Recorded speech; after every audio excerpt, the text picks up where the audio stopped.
அமைச்சர் ராஜகண்ணப்பன் சொந்த தொகுதிக்குள்ள நுழைய முடியாததுக்கு இதுதாங்க காரணம். ராமநாதபுரம் மாவட்டத்தில் உள்ள 4 தொகுதிகளில் ஒன்று தான் எங்க முதுகுளத்தூர் சட்டமன்ற தொகுதி. வானம் பார்த்த பூமியான இந்த தொகுதிக்குள்ள மிளகா, நெல், பருத்தி விவசாயம் செய்யறாங்க. கரிமூட்டம் போடுறது எங்க பகுதி மக்களோட முக்கிய வாழ்வாதாரமாகவும் இருக்கு.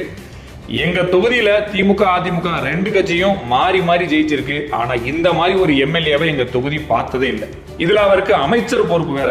2021 தேர்தலில் திமுக சார்பில் போட்டியிட்டு வெற்றி பெற்றவர் ராஜகண்ணப்பன். அவர் பழம்பெரும் அரசியல்வாதி மட்டும் இல்ல, பழம்பெரும் ஊழல்வாதி அப்படின்னு எல்லாருக்குமே தெரியும். அரசு அலுவலர்களை சரியா மிரட்டப்படுகிறார்கள்.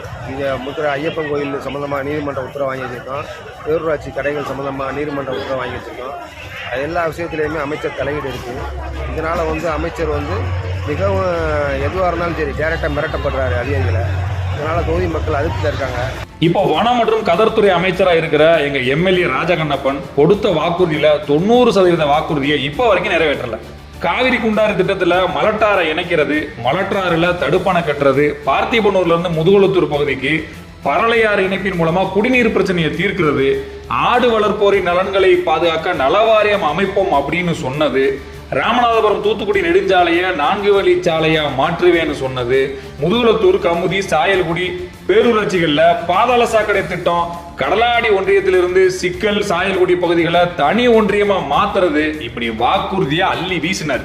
இப்படி கஞ்சா கருப்பு மாதிரி டப்பால ஆத்து தண்ணியை கொண்டு வந்து இணைச்சாலும் பரவாயில்ல, தொகுதி பக்கம் வாங்கன்னு சொன்னா மக்கள்லாம் கடுப்புல இருக்காங்க. தொகுதி பக்கம் வந்துடாதீங்கன்னு கட்சிக்காரனுங்க சொன்னதை நம்பி போன் பண்ணா கூட எடுக்க மாட்டாரு. தொகுதிக்கு ஒன்றும் பண்ணல, சரி வாயை வச்சுக்கிட்டு சும்மா இருப்பாருன்னு பார்த்தா யூனியன் ஆபீஸ்ல வேலை செய்கிற அதிகாரிகளை கட்சிக்காரனுக்கு டெண்டர் கொடுக்க சொல்லி ஆபாச வார்த்தையில பேசுறது, வீட்டுக்கு வர சொல்லி சாதி பேரை சொல்லி திட்டுறது, இப்படி பல பிரச்சனைகளை சிக்கி தொகுதியில எவன் எந்த பக்கம் கல்லை விட்டு எரியவான்னு தெரியாம சென்னையிலேயே தங்கிட்டாரு அப்படின்னு சொல்லி என்னை கடுமையா அந்த எஸ்சிபிடிஓன்னு 5 முறை 6 முறை என்னை பல வார்த்தைகளால் சொல்லி காயப்படுத்தி என்னை அழுகக்கூடிய நிலை